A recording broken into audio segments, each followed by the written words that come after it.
This is the Global Broadcasting Service, serving remote outposts since 1928. Hi, everyone. Welcome aboard the Walt Disney World Express Monorail. Caramba, we have something really big for you today. Welcome, foolish mortals. Now then, hang on to them hats and glasses, because this here's the wildest ride in the wilderness. This is the DBC Pod with Phil Schoen and Jason Dodge.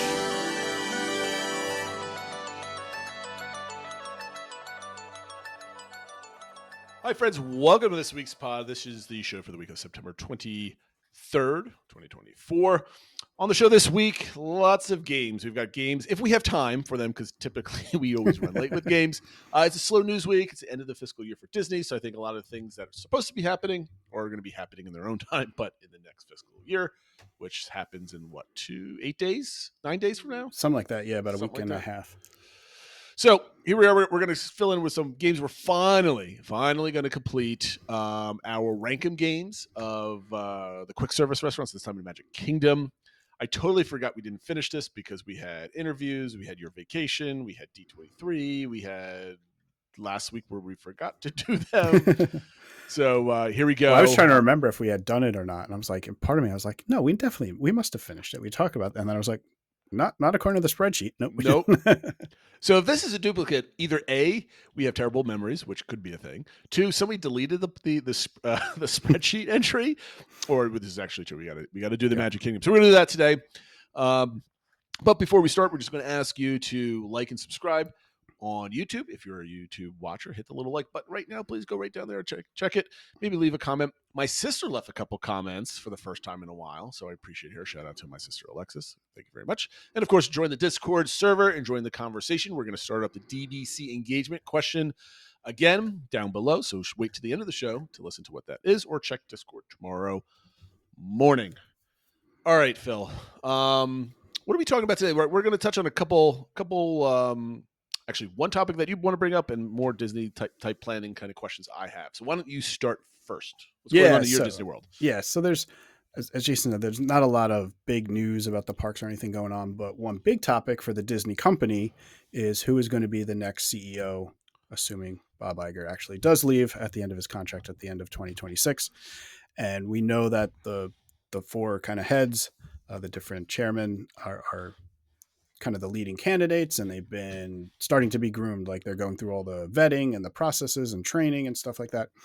But Variety recently put out an article basically saying that it's a 2-horse race at this point, with Dana Walden being in the lead and Josh D'Amaro kind of in second place behind her, and kind of the other two are a distant third and fourth. So for those of you who don't know, Dana Walden is the co-chairman of Disney Entertainment, and she's specifically responsible for the television division part of that. And everyone's kind of riding high after the Emmys, all the various Disney television shows holding, I think it was 60 different Emmy Awards. And so she's kind of riding high at the moment. She's very sort of in the know and in the loop of Hollywood circles, which we know that was something that Bob Chapek was really bad at and kind of fumbled. If you recall the whole thing with like Scarlett Johansson and stuff. So they know they don't want to make that mistake again.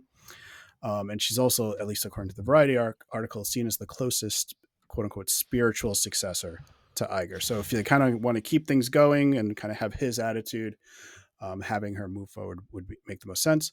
And then Josh, obviously he's running the parks and he's doing well. He was viewed as doing like a really good job at the D23 event. So he's kind of in good spot. The one sort of, I guess, negative for Walden is that she has a close relationship apparently with Kamala Harris.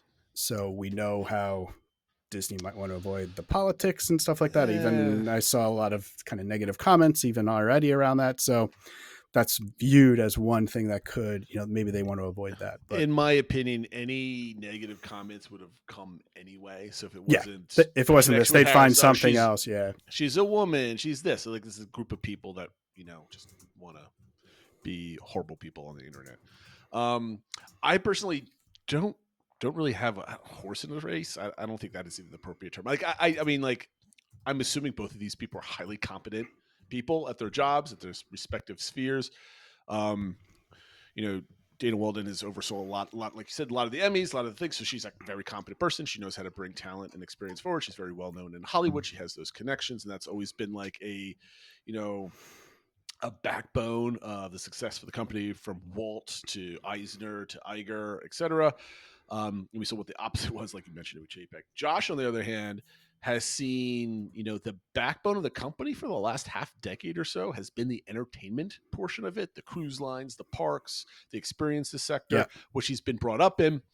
And if Disney's going, struggling with the entertainment, the content side of things, with the cost and linear going away and stuff like that, it depends. Do they view the massive profit coming from the experience side or from the studio side? So we're going to see. I guess we should root for Josh if, like, what we saw in his vision at D23 is something that you enjoy. Maybe the only way, if you like that, you root for Josh, because it's possible the next CEO comes in and starts canceling a bunch of stuff and redoing a bunch of things, which happened with New Fantasyland. The direction changed once the chairman changed all those years ago. So I don't know. The question is, I don't know. I think a change needs to happen, right? With Iger's just... There's no future with Iger because the company's basically at a standstill at this point. Right? Yeah. Nothing's going to change because Iger's going to go. He just has to do this right, and very rarely does the CEO get a second chance at picking a successor. Yeah, really. The only thing a lot of other people brought up, and I think somebody in Discord brought up, it might have been Lumpy, is like, why not both of them? Kind of like, Eisner, Wells, Walt, and Roy.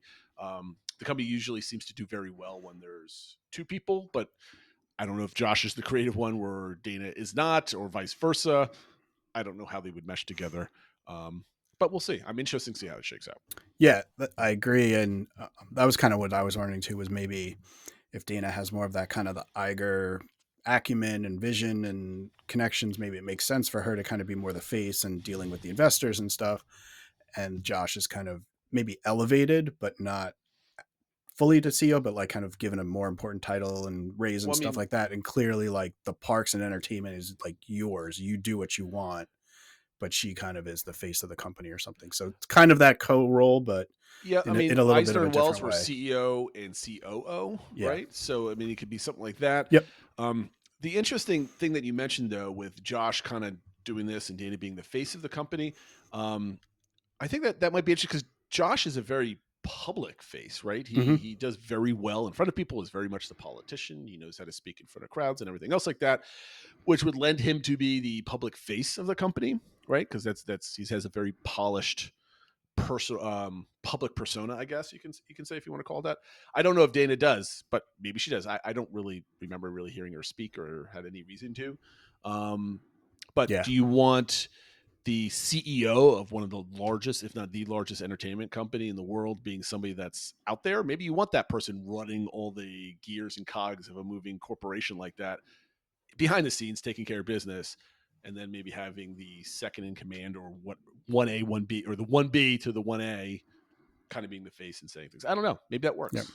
Yep. Yeah. And the only other concern I have is just when it's made to be this like 2-horse or 4-horse race or whatever, what happens to the one that's not chosen? Do they still see a future in the company? I did look up. So Dana Walden is 59 and Josh is only 53, I think. So, CEOs kind of only last about 5 years or something. So he could probably, 10, yeah. Wait to the next round. And if things go well, maybe that could be kind of the plan. But yeah, I think it'd be tough if they lost either of them. So hopefully they figure out a way to maintain both of them. Just from a practical point of view, let's say Dana Walden wanted to leave. Josh got picked, Dana wanted to leave. She can go to a lot of other studios and pick up another job that's maybe bigger title, more lucrative, contract, that type of thing. Josh has been working for the Disney company for quite some time, and he's come up in cruise lines and parks and everything else. He was like Adventures by Disney. Then he went into Disneyland, and then he went to DisneyWorld. Then he went to chairman of the parks, right? Like, can he go anywhere else that's more elevated than that? So I think he's more likely to stick around than Dana. I would think, and that's what I was saying. If they really structure it and kind of give him like, you're still responsible, like a little elevated role, but like the parks are yours, like we talked about before. Like the next 10 years is kind of it's important. The 5 to 10 years, there's going to be a lot of updates, and it kind of be his chance to stamp, for the future of the parks and stuff like that. And yeah, I'm sure he could go somewhere else and have experience and be the CEO of some company or something. But is it is it going to be as like enjoyable and fulfilling as running the Disney parks and stuff? Yeah. So I mean, he's at the apex of like, consumer entertainment. exactly. Point, right. Yeah.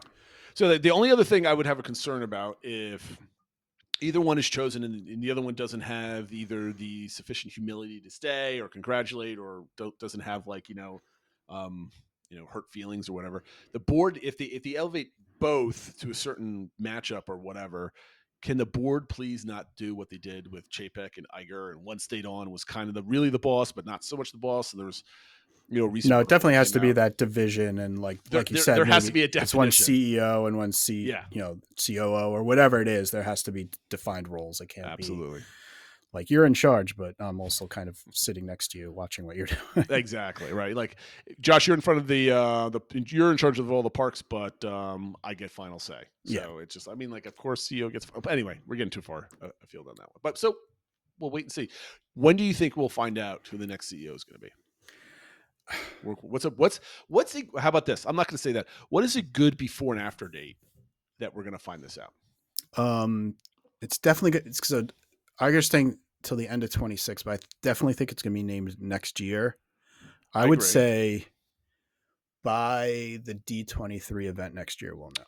Is that September still? Again, it hasn't been named, so it's either going to be the last one was August, September, right? Yeah, then the last one they moved it a little bit later to like the beginning of September. So maybe we'll pick September 1st or something like that. All right. I am. See, I mean, I think that's kind of accurate. I would put the before and after date at Memorial Day. Okay. So, like, if you would guess after, there's a chance they do it before. I mean, Iger told Chapek you're in charge in February, or was it January or February last time around? And Iger did say in the note, apparently he's like, look, if we find the perfect candidate and it makes sense for me to leave early, he is willing to do that. So, okay, we'll see. So, very interesting times for the Disney company, I guess. I wanted to piggyback off of some of, I guess, I don't know if it was a rant, but it was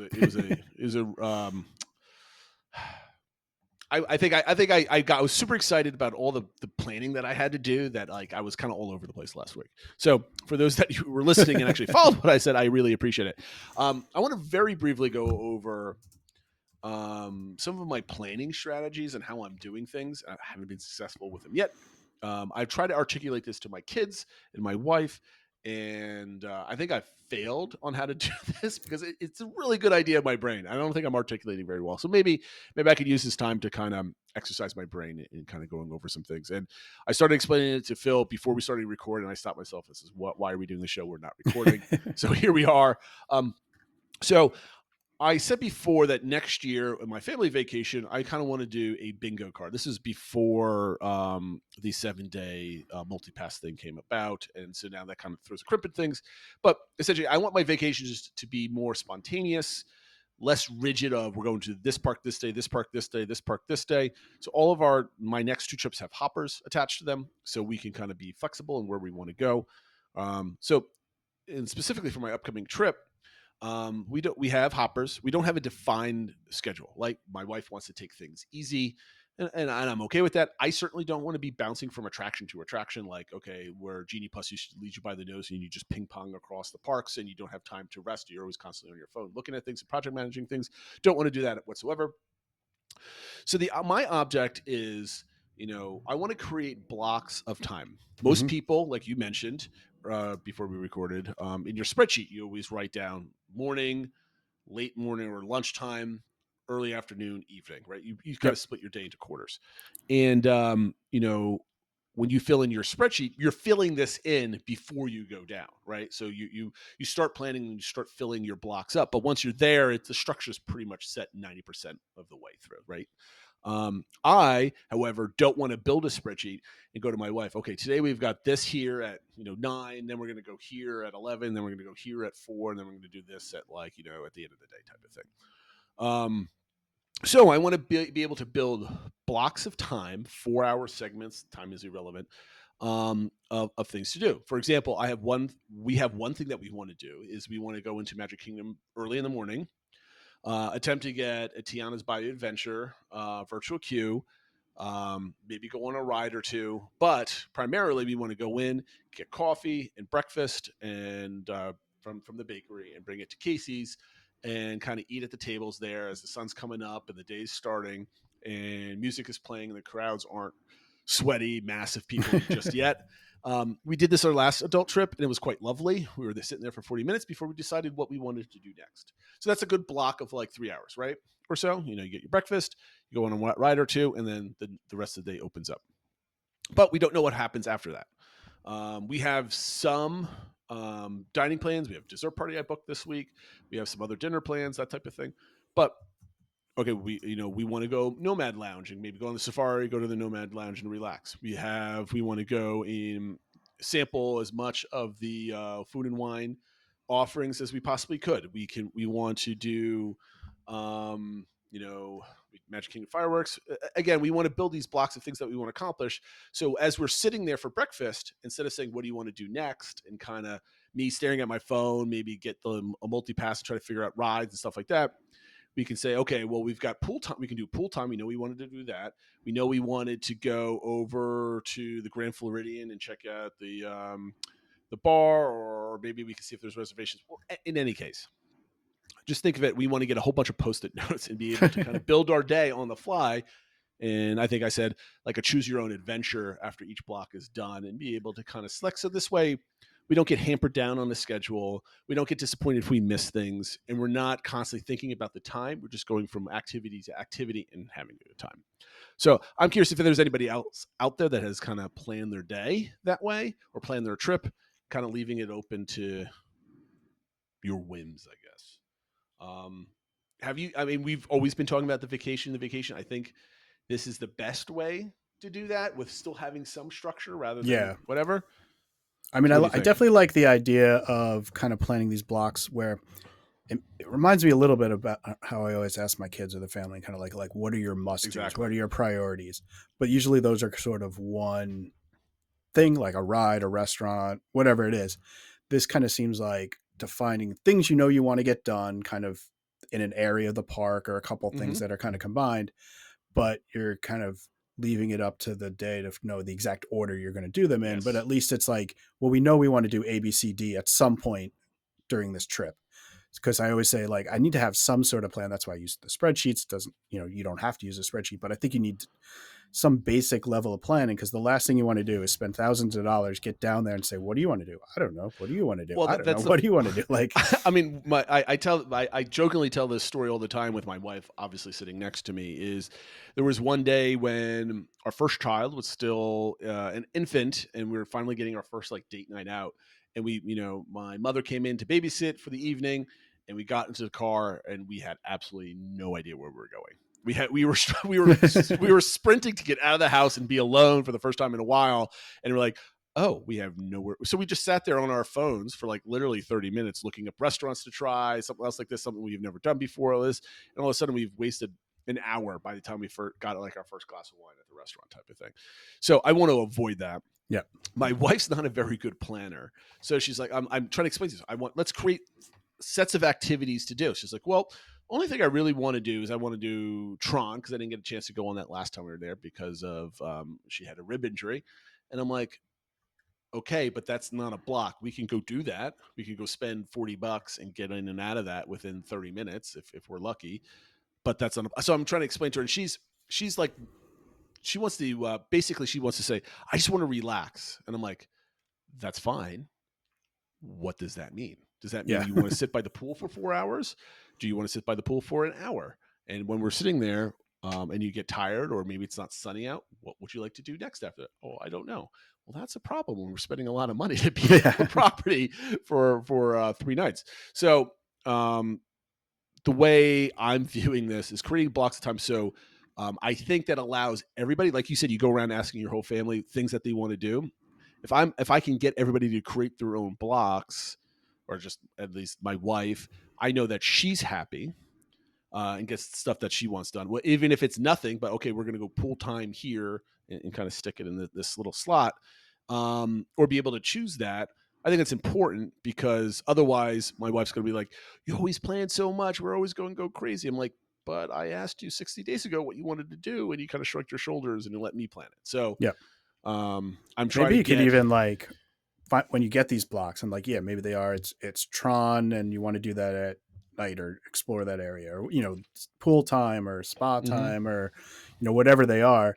You could even write them on like index cards or something, and when you're at the pool, like, just show her, like, flash. I'm like, do you want to do this or do you want to? well, do I was this? thinking just hold them up and don't let her look at it, and she just picks one. Ooh, and that's what you're doing. That's a game. I kind of like Yeah. that. She's worried, like, we were kind of just hanging out late at night, and I was sitting on the couch, and I'm like, okay, well, let's go over a random day. Let's say we do the first block is the Magic Kingdom breakfast thing, and then let's say we go to the pool. Let's say we go to the Nomad Lounge, and then we go back to the Magic Kingdom for our dessert party on the first day. That's our day. And then maybe the second day we do this, and then this day, then we do this, then we do this, and then we do sci-fi, and then our last day we do this, and then Epcot extra evening hours. She's like, well, it sounds like you have the whole day planned out. And I'm like, no, these are just examples. What would you do and like, my wife's like, you're the Disney expert. You know exactly where I don't know. I'm like, you should know by now. You should have absorbed it's something in your first by osmosis. rodeo. Yeah, come on. So again, my wife's not an Uber planner whatsoever. She kind of goes with the flow, but I know she has limits of what she wants to do before she gets frustrated about moving too much. Yeah. Which I really appreciate, is because sometimes I just go too commando and go nuts at these parks and drag everybody behind me. I'm looking forward to the time where I can bring my oldest daughter and just kind of do like what you did with your son, the down and back trip type of thing. Yep. And because she's ready to go crazy and just wake up early and go to bed late and stuff like that. So that should be interesting, but not for a couple of years though. But anyway, I'm going to leave it out there because I can go through an endless scenario. So that's how I'm attempting to do this. This is a dry run for our trip next year and see how it works. And I'm also thinking about just buying a Lightning Lane multipass for each day. Just because it's $40 a day and it's not too egregious of a cost. It's just the two of you, yeah. And just pick random parks every morning. If something screws up, I change it. And I'm not really crazy and hurt that I wasted my 7 days or something else like that. So maybe that'd be something else that we do as well. All right, but that's my thing. Let me know in the comments below or on Discord whether you think that's crazy, or if you've done something similar, if you have some suggestions to something, how I'm doing this new. I used to be a spreadsheet warrior, just like Phil, and always good to try something different.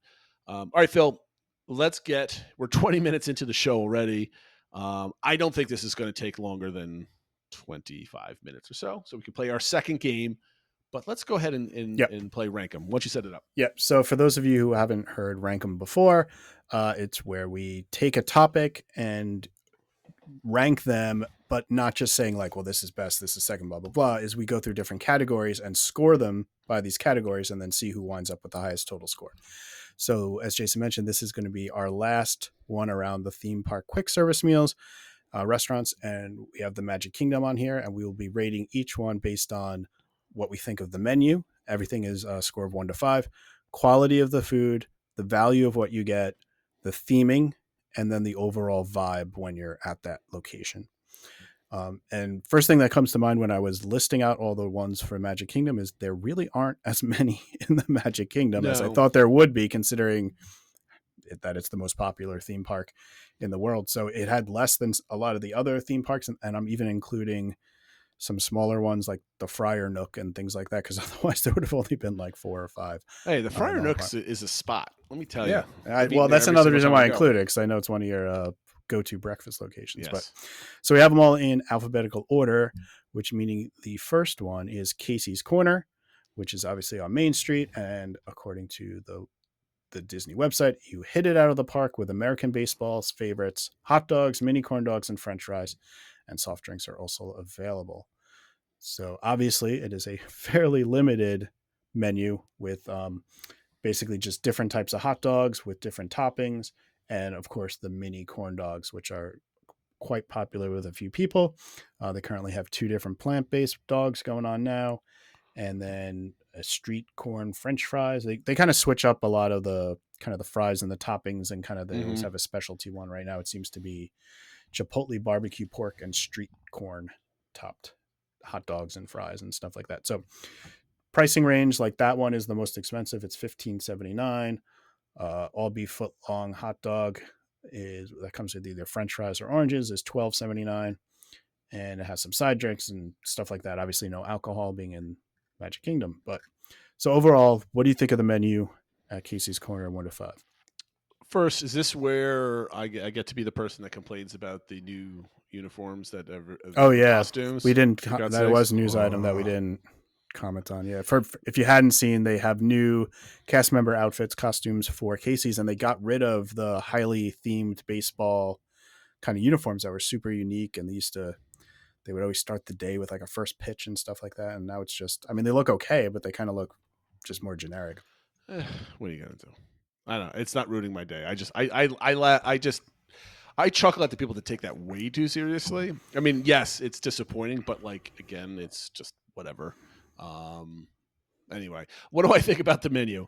Do I need to score this in context that it's a hot dog joint, or do I compare this to like all the quick service meals? I think to all the quick service meals, not just to hot dog one. So yeah, I think I have to give it at least a 3. And here's why. I mean, yes, it's just hot dogs, but they actually have decent plant-based options. At least they have 2 things listed, which I think is pretty good. They've got a lot of good sides that you can kind of throw some things in there. So I do appreciate that. And the selection of the hot dog, there's a lot of different toppings and styles that you can get. Obviously, if you don't want a hot dog, you shouldn't be going here. Yeah. But I think for what they have, it's a solid 3, I think. Okay. Yeah, I can't give it more than a 3 just because it's not a place we frequent, because it's kind of just known as hot dogs, and my wife doesn't eat hot dogs. And so it's like, yeah, they have a plant-based dog, but she's not going to pick the hot dog place like when there's other options. So, but I'm sorry for interrupting. If they had like just 3 different hot dogs you can choose from, this would be like, yeah. I'm not saying it needs to be like a 1 or something like that, but I'm just saying I can't go higher than a 3. I agree. I definitely agree with you. A 4 would be kind of crazy because you're getting close to like Satuli candy at that point, right? But a 3, because they have so many different hot dog combos, I guess you can call them, I think that elevates it a little bit. But you can very much see like another quick service location that's not this prominent on Main Street having like, you can have 1 of 3 different type of hot dogs. Right. Have a good day. And they do switch it up. Like I said, they kind of have different, like for the season or theme or something like that. So quality, I think what they have is pretty good, but it's also not like the best thing ever. So, I mean, I don't know how to, I mean, the hot dogs are good. I mean, like you don't get I don't eat here very often because eating a giant hot dog is not something I want to do while walking around the Magic Kingdom in the heat. But last time we were there, we had one because my daughter's a big hot dog fan. My youngest one, she almost put back. She was 5. She almost put back a foot because she was starving, I guess. Again, I think it's a 3 because it's not just a simple hot dog and a bun, right? Again, I would rank a Costco hot dog for $1.50 at 5 because the Costco hot dog's absolutely fantastic. But these are good. But like again, it's not like artisan bread, and exactly, all this other type of stuff, right? Value. I mean, they're big hot dogs and stuff, but still, $12.79 for a hot dog. It's like you said, compared to like Costco for $1.50. Right. It's hard for me to give it a very high value. I don't know, maybe a 2. I was going to say 2 as well. Again, you come away full, right? They give you enough toppings and everything that you're like stuffed, like sometimes a bit too much. So you're getting food. Like you're not leaving hungry by buying one of these things. Right. But it's still a hot dog that's in the mid-teens. Yeah. When all said and done, and tax and stuff. Yep. Theming. I guess this is where it gets dinged for changing the cast member outfits. I guess, yeah. I mean, I love the idea of this kind of classic hot dog place on the main street and stuff like that. It's a little weird too, because it's also like an entranceway into the Emporium gift store and stuff like that. So it's that whole side of Main Street has been destroyed just because it's one just giant store now, and then the hot dog place at the end. It's a little weird. Theming, I'd probably give it like, if I could give it a half, I would say 2.5, but I'll round down and say 2 on a theming. 2. Okay. Do you not agree? I was going to say 2 or 3. I mean, I think in a vacuum, I'd say 3, but I'm okay with a 2. Because I know what else I'm going to give a 3, and this is just below that. Okay. So. And then vibe, I do like the vibe of it. I like the energy. A lot of times they have the piano player out front. It's kind of a cool corner. Are we including that? The outside? I would include the outside because that's where the seating is and stuff. True. Like that. Okay. So to me, that's part of the vibe of like getting your hot dog. And I know this is probably a stretch, but I know a lot of people like get the hot dog or the corn dogs while they're waiting for like the parade or the fireworks or something like that. So I think that kind of all fits that vibe of being in that area. So I'm not saying it should be a 5 or something like that, but I think it's at least a 3. for the vibe. See, this is where I'm going to disagree with you hard. If I could, I'd give this vibe a 0. Oh, wow. The only reason why I do that, because every time I've been near it or in it, you're fighting back the crowds of humanity that are trying to get a hot dog, and you're just basically sardined all over the place, and it's just a disaster. And that's my fault for not going there at lesser crowd, but it's usually towards the end of the night when everybody's trying to get some food, and it's just, I have to give the cast members amazing credit because they're pumping out that food, and it's a machine in there, and I've never had bad service or had to wait very long, but it's just I don't like crowds. It can get really crowded at like peak lunch and dinner times for sure. So if we're going peak, the vibe is going to be 1. If this is kind of like, you can get in and out, it's not crazy, I think the vibe's probably I would say a 2, just because it's more cafeteria like, and you're looking at merchandise in the back and stuff like that. Yep. So it's not like a full on restaurant. All right, I'll go 2 just because I was a little higher. So round down. Are you filling your spreadsheet in locally or in our show notes? I'm doing it in both spots. Okay, I was just checking. Because I know you can look at that. But the other one's easier for scoring and sorting and stuff like that. All right, Columbia House Harbor. You don't have to do it in the show notes, but you started it and you stopped. I just wanted to make sure everything was good. Okay. So Columbia House Harbor, real and delicious seafood, New England-inspired favorites, and more as you dine in a cozy seafaring setting, which is obviously over in the Liberty Square. Menu, they have the lobster roll, they have the shrimp skewer and the fried shrimp platter, salmon, chicken. They have a plant-based crispy mushroom roll, hush puppies and stuff like that. So I like this menu partly because it's just different. There's no really other place on property that you can get stuff like this. It is a little limited though, because if you don't like seafood, you really can just get like chicken strips. Sure. And there's not a ton of plant-based options, although I know a lot of people are pescatarian where they might, if they don't eat other meat, they might still eat fish. Yep. So I like the menu. It's not huge, but there's enough. Like I said, it's just unique, and it's kind of like it's one of our go-tos in Magic Kingdom because it's not just burgers and hot dogs and stuff like that. So it kind of stands out in the Magic Kingdom to me. So what would you give it? I would personally give it a 4, but I'm right there with you. Okay. Only because it's just not hamburgers and hot dogs at a quick service. I don't care that it's just like seafood that's themed to that restaurant, right? It's a harbor house, so they're going to serve a lot of seafood there. Right. I don't think a quick service needs to score high for their menu if it's like just a single type of food, like category of food. Yep. There's lobster, there's shrimp, there's fried, there's fresh, there's salads, there's at least one plant-based, there's soups. Yep. I mean, there's a lot of stuff to pick from. That's just not like you can have a hot dog or you can have a chicken sandwich. Yep. Quality, I think for it might be grading on a curve a little bit, but for seafood in a theme park, I think it's pretty good. I totally agree with you. I'm going to jump in front of you. I'm going to go 4 on this maybe one. try to go through some of these a little quicker if you have a good. Yeah, I'm good with a 4. Value, with the lobster rolls, $18.99 is not bad for a lobster roll if you've had lobster rolls elsewhere. The fish platter is $12.99, shrimp salads $13.49, the soup $6.79. I think for what you get, it's pretty good. I mean, the prices are average, quick service prices, right around $15. I don't think you particularly get high value for that money, but you don't get low value for that money. Right. I think you get what you're expecting. So I think like a 3 is fair for value, in my opinion. So theming, it's obviously looks like a New England Harbor House. There's a lot of fun little details if you spend time walking around and looking at like kind of things on the cork boards and stuff like that. Has that area if you go upstairs that kind of looks over Fantasyland and stuff like that. So I like the theming. I mean, it's not the most immersive thing. Obviously, there's not really characters and things like that, but it kind of fits what it is. It kind of, I think it meets expectations, I guess. What's your score? I guess a 3. See, I'm stuck between a 3 and a 4. Yeah, I mean, I was kind of honestly, there too. I would say 4 on this one, because I think it's the most themed restaurant, quick service restaurant in the. That's fair. In there,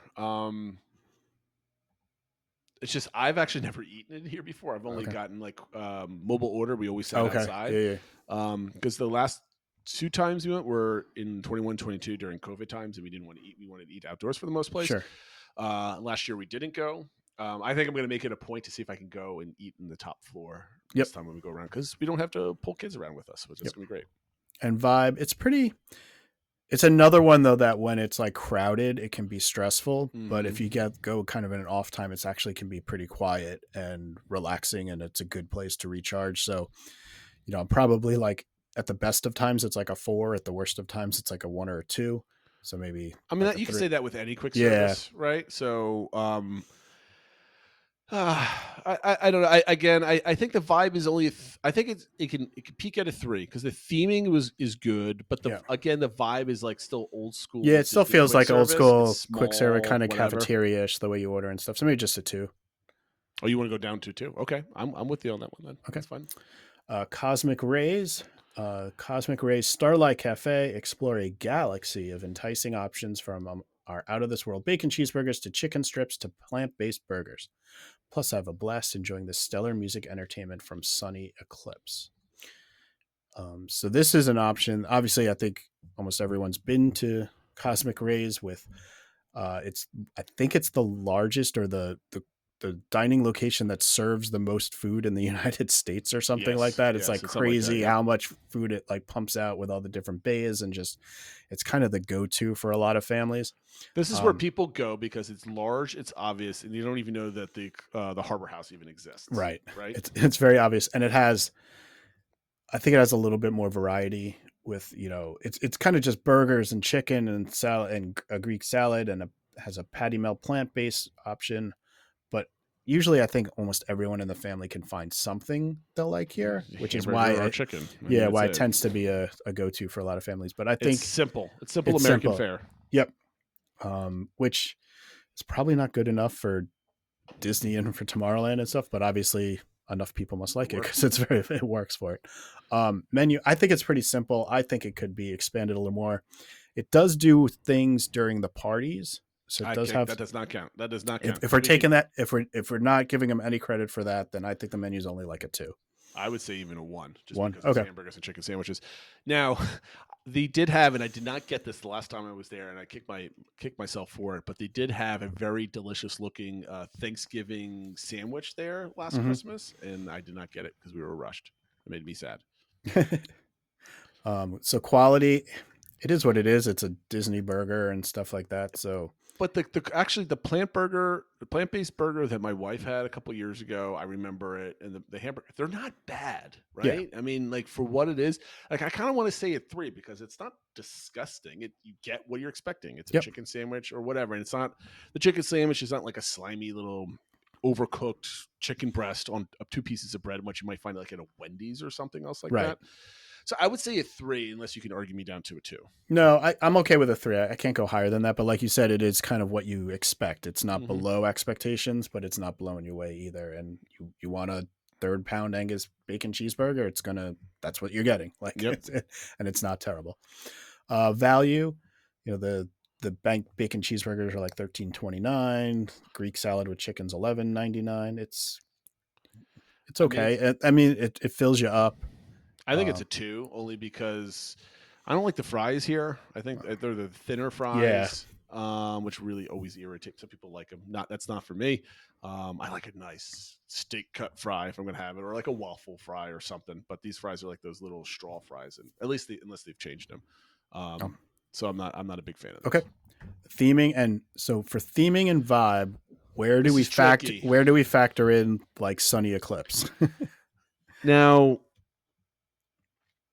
it's a cafeteria, right? There's nothing in this place that is themed other than maybe the sound of the music and the nostalgia that you ate a hamburger here 30 years ago when you were small, right? I mean, that's it. Maybe that's the vibe. I don't know.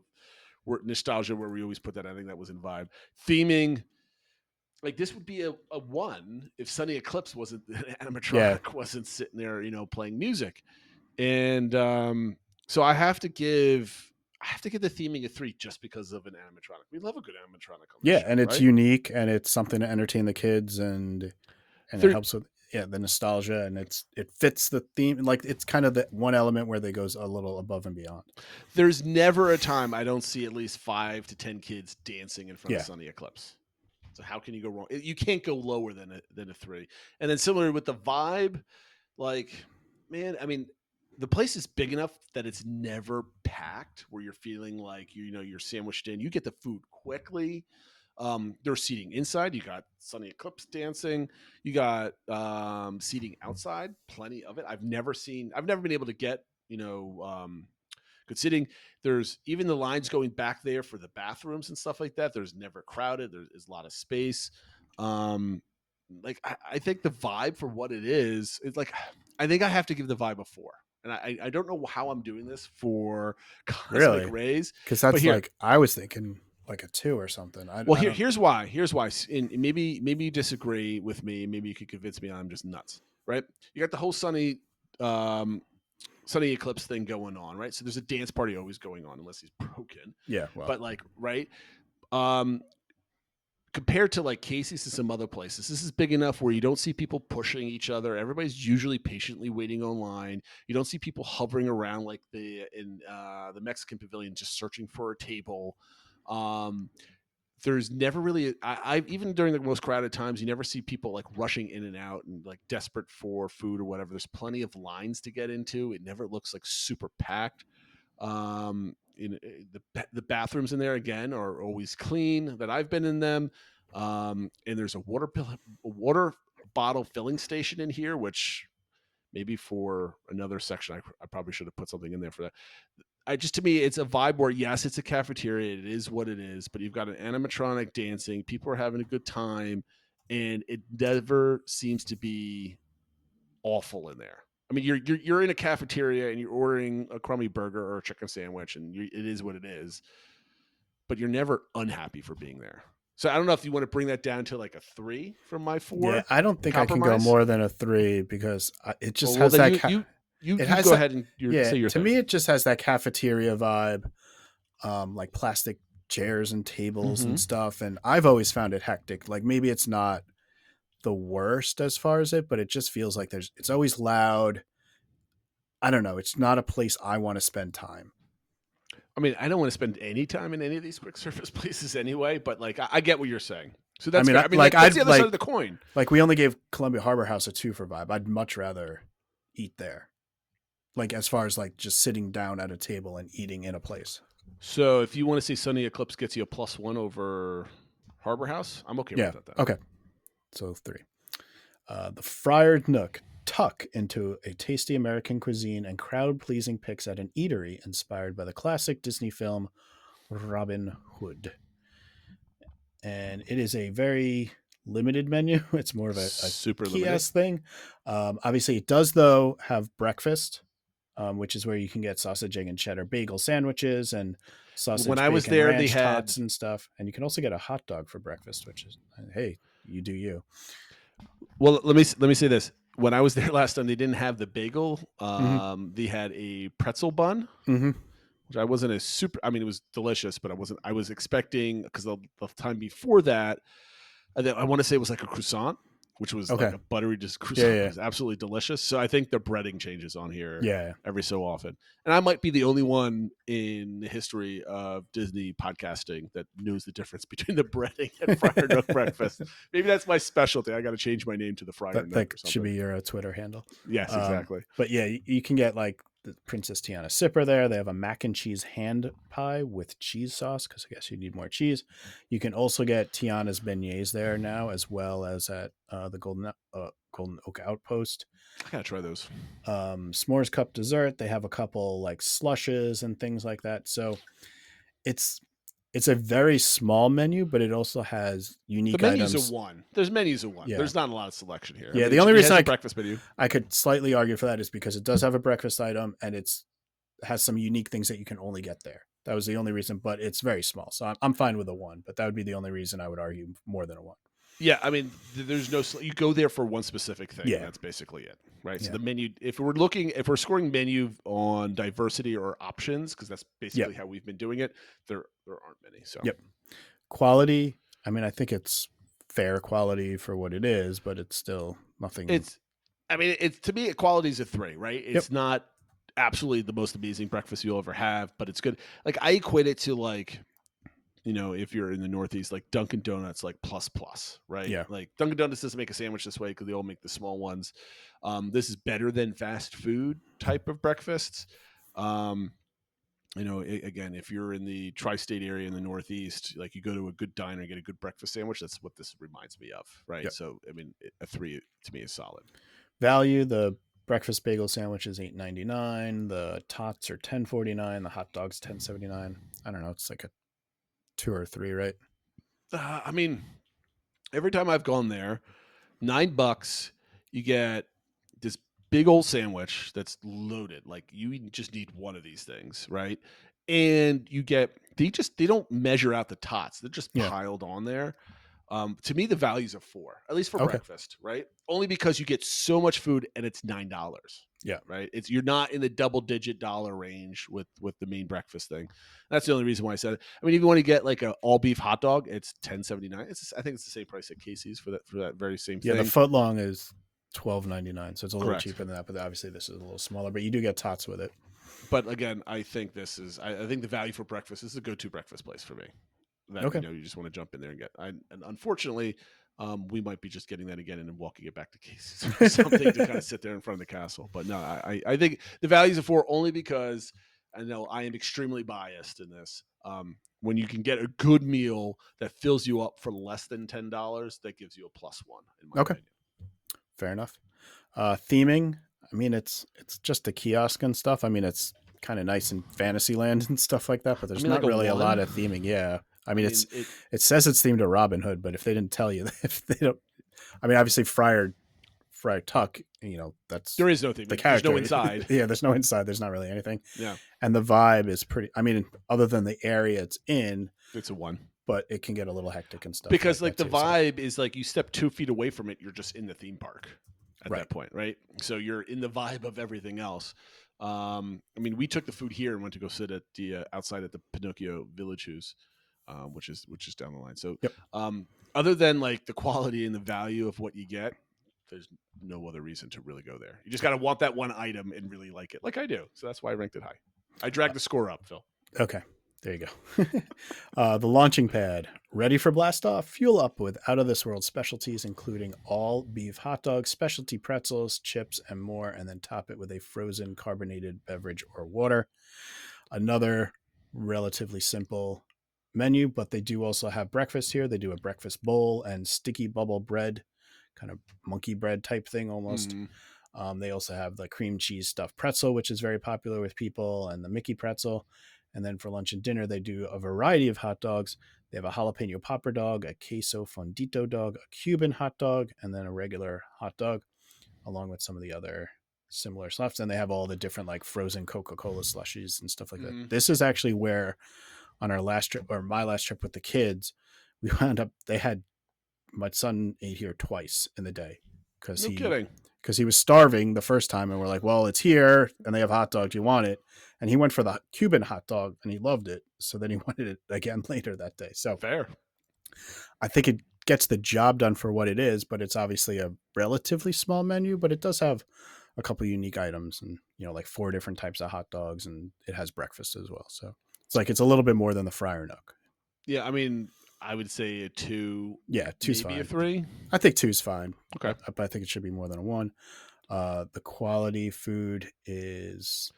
I've never eaten the food here. I've only gotten snacks and some almost probably all of the beverages from this list over time, and like pretzels and stuff, and with the cheese sauce. I've never gotten the breakfast bowl or anything other. Yeah, I haven't had the breakfast here, but we got the hot dogs and the Mickey pretzels and stuff like that. I mean, definitely, it's pretty good for what it is, but again, it's just hot dogs and pretzels and stuff like that, so it's hard to get. I mean, it's fair value. I mean, it is what it is. I don't know. I would say a 3 because I expect that breakfast bowl is probably actually pretty good. I'm like now eyeing that. I'm like, do I get that one morning? Because I want to try it out. And then for value, it's kind of the same as Casey's, I think, as far as like price of the hot dogs and stuff like that. So we gave that a 2. So I don't know. Yeah, I mean, the pretzels are the regular pretzels. I don't know how you score. I mean, 2's fine. Yeah. I just don't know how you score this because it's set with expectations, but there isn't such a large selection where you're like, that is a great value. It's kind of on par with everything else. Theming, I mean, there's not much other than the location being, right by the People Mover and all that sort of stuff. There's really isn't much theming to it. I mean, it looks cool. I mean, it's got the lights and everything else like that. It's got the tables, but I mean, like, it's not anything amazing. I mean, it would be like a 1 or a 2 for me. Yeah, 1 is fine. Vibe is, I like the area. I think it's got a good kind of vibe to the space, and it's got all the tables, and you hear all there's a lot of kinetic energy in that space. So I kind of like the vibe. I mean, it's not amazing or anything like that, but I think there's a little something to it. So I was going to give it a 2, but I mean, 2's fair. I mean, like you could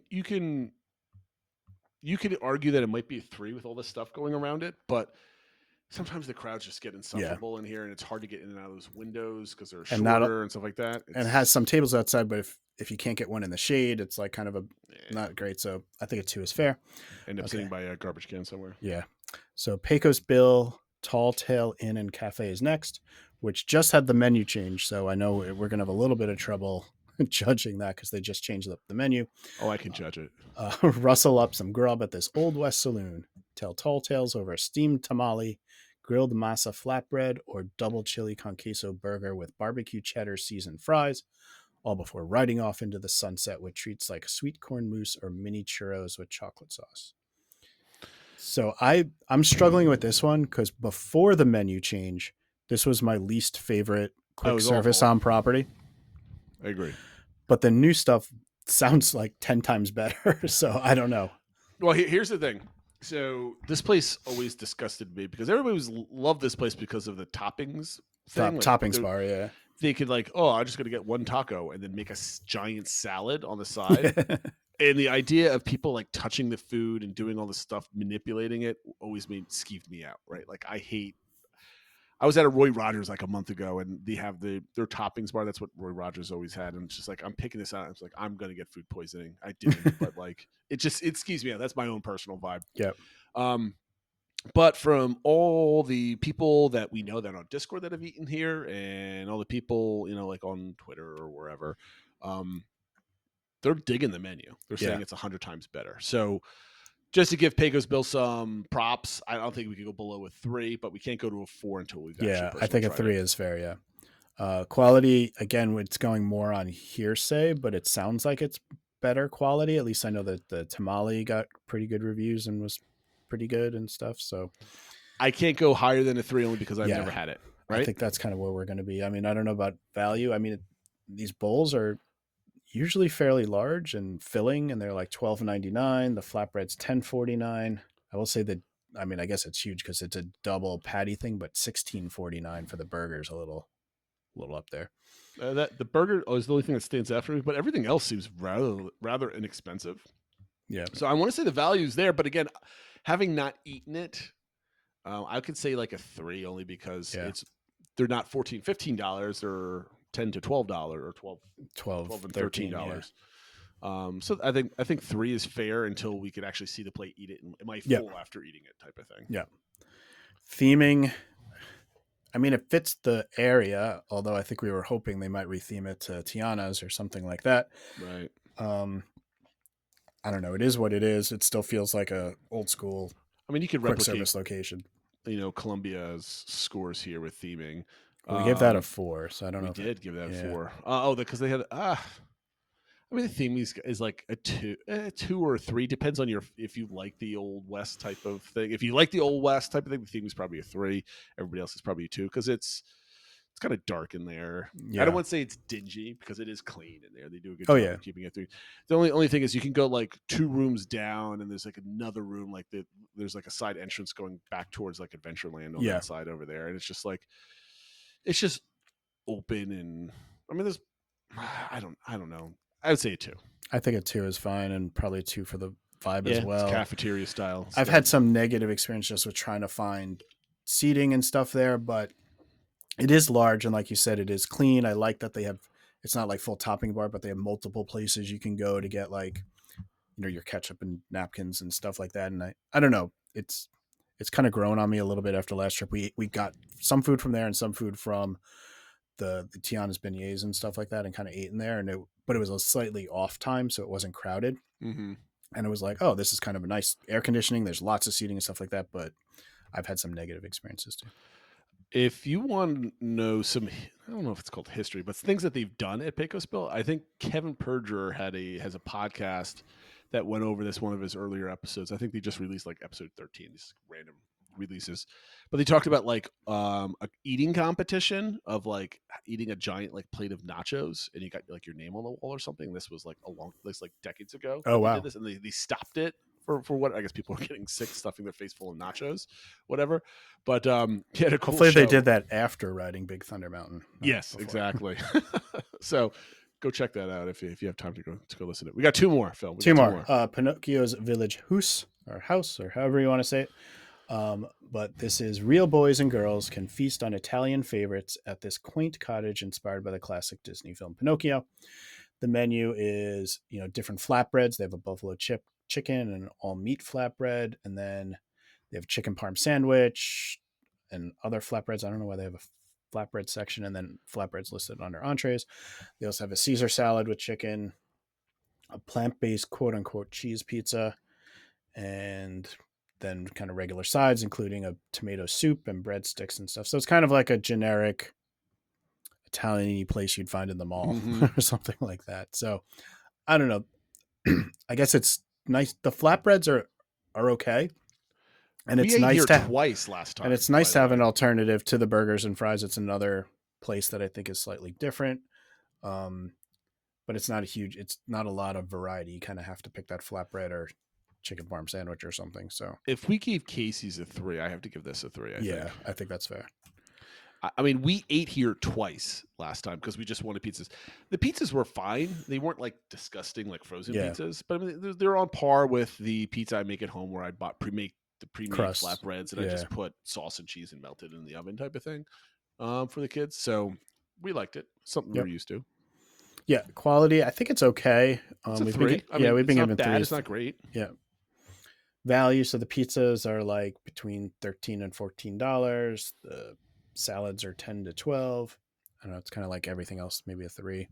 I mean, I would only say the value is almost a 2, only because I mean, you get a, I don't know, it's about a foot, 15 inches long flatbread type of thing. I mean, it's just expensive for a flatbread pizza. So theming, it's like definitely a little nicer in here. It's like you feel like they put more effort into like the decorations and like the stained glass type windows, and they have on the outside there's like the hidden characters, and you have the window. I don't know if this is theming or vibe, but they have the window that overlooks Small World. I was just going to say, where do we fit that in again? Yeah.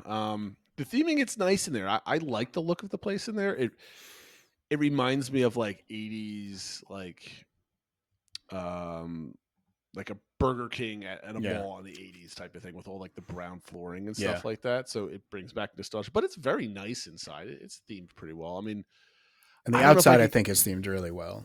I don't know how much we factor that in, but if we give Columbia Harbor House a 4, we have to give this one a 4, in my opinion. I think that's 4. And then the vibe, maybe we include the window it's part of the theming, and then the vibe's like a 2, like because it still kind of feels like a cafeteria and stuff like that. But we gave Cosmic Ray, like watching the Small World versus Cosmic Rays. Do we put those on par with each other in 3 or not? I don't know, because that has to give a +1 as something. Yeah. That's why I didn't know if we gave it to the +1 to the theming. Would you give this a 4 if it didn't have the window to the attraction? Wait, I'm asking you. Like what you gave theming a 4. We gave theming a 4. If it didn't have the window to Small World, would this? No. See, I was factoring. I was kind of adding that into the theming. Okay, then your original vibe should be whatever it is. Then take it out of the vibe. So what did we say? 3 on that vibe? Yeah. So now 4 for the 4 for the theming and a 3 for the vibe. Fair. And last but not least, we have Sleepy Hollow, which is fill the hollow in your belly with tasty treat at this quaint brick cottage by Cinderella Castle. Choose between sweet waffle sandwiches or funnel cake topped with strawberry and whipped cream. So obviously this is a place that also went through a menu change. Kind of, I think, a downgrade from what it used to be. But it's still similar with having, now it has Mickey waffles with, stuff. Nutella and banana and berries and stuff, or with chicken. Although I think that chicken one is a big downgrade from what it used to have, where it used to have the slaw and kind of more of a spicy note to the chicken and stuff like that. It also has corn dogs. I've never eaten here because all the food looks incredibly messy to eat. Yeah. It looks absolutely delicious.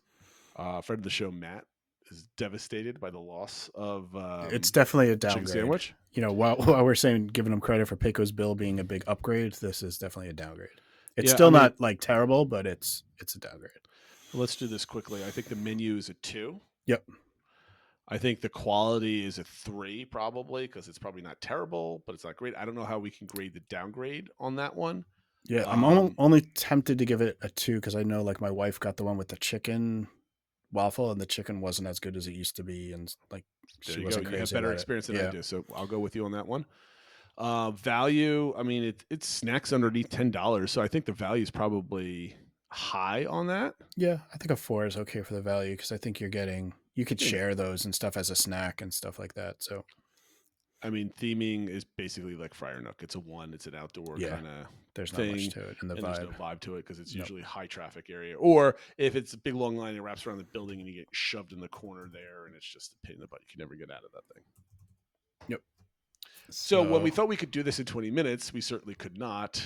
And this was the whole show. So we have a game prepped for next week. We were going to play Would You Rather.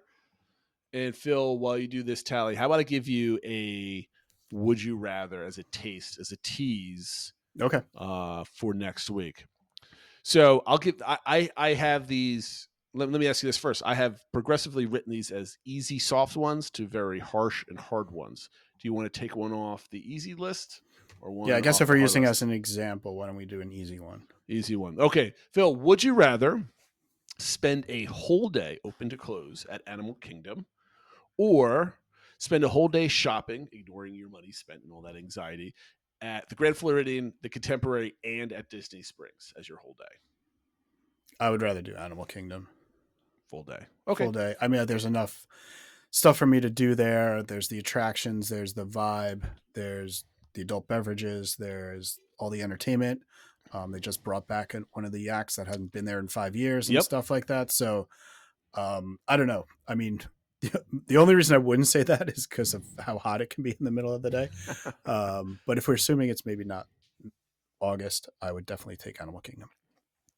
I think I'm with you on that one. I was trying to entice, like, would you rather spend a whole day at a park or a whole day somewhere else? And I couldn't really come with an enticing something else without getting it like too obviously good. Yeah. With that. So that's fair. That's fair. There's definitely something to be said about like an off day where you can kind of check out all the resorts. Oh yeah, I mean I enjoy off days and resort hopping and stuff like that. Just going to the monorail resorts and kind of, that's certainly a good time. But just between the two, I would take Animal Kingdom. Well, here's the one caveat then. Okay.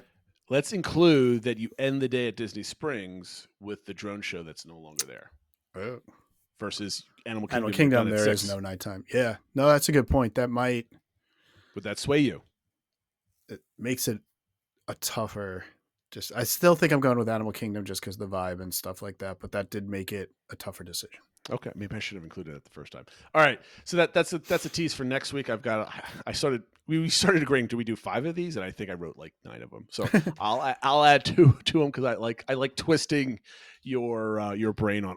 What do I do? I have some really mean ones that you have to like Sophie's Choice type of things that I can't wait to get to. Just to give I did sort our totals for the quick service at Magic Kingdom. Our highest rated one was Columbia Harbor House with 17.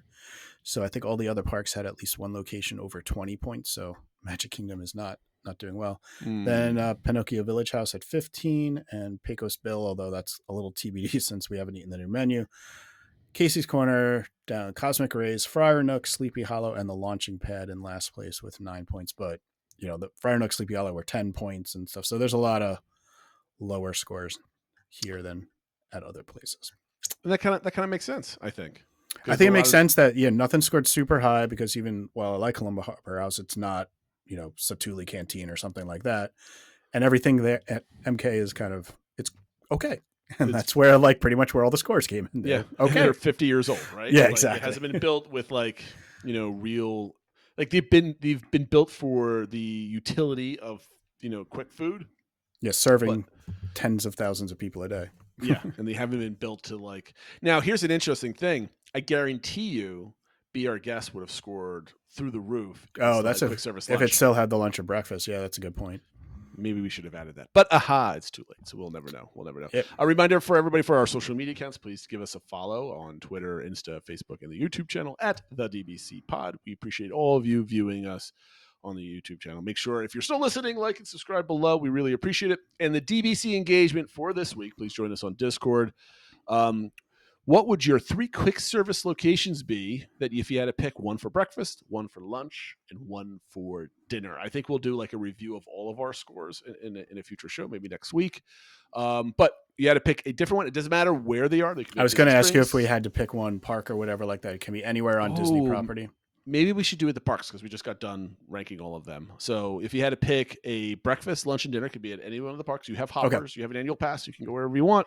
But you had to pick one for each one meal for the day. What would you pick? And you can only pick it for once. Like you can't say I'm doing all 3 meals yes. at Satsuli Canteen. There have to be 3 different answers. Now you can give us a bonus answer if you wanted to stop somewhere for a snack in the afternoon or something like that. So we'll give you a bonus snack option as well if you want to do that. Phil, anything else that I might have forgotten that we need to mention? No, I think you hit on everything. So I did join the conversation, and you could also, if you're not on Discord, post in the comments on the video your quick service thoughts too. Yes, I should probably start doing that in the comments below. Please respond with your DBC engagement answer. Thank you everybody for watching and listening, and we'll see you next time. Take care, everyone.